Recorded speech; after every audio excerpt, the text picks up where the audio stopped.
pourquoi j'ai choisi la data science?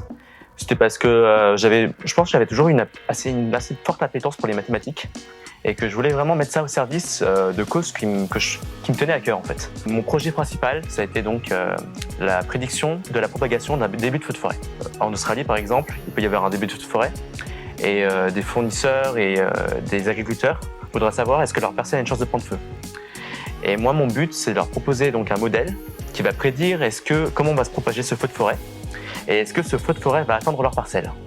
Il y avait un moment où des gardes de chasse étaient venus nous voir pour justement qu'on leur propose une prédiction de feu de forêt pour qu'ils puissent savoir à quel endroit une zone peut prendre feu, a plus de chances de prendre feu, pour pouvoir faire plus de prévention sur cette zone.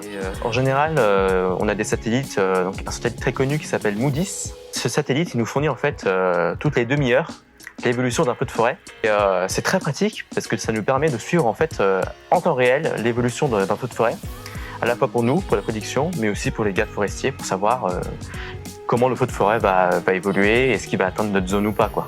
Et pour moi, l'écologie, l'environnement, prévision des risques naturels, ça avait été quelque chose que je voulais faire avant.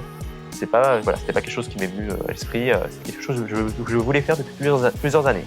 Et je pense que ce qui m'a le plus intéressé, c'est vraiment de me rendre compte à quel point la data science peut vraiment assister et répondre à plein de problématiques métiers que initialement qu'on ne se rendrait pas compte et que finalement rajouter de la data science dans ce métier, ça répond à énormément de problématiques.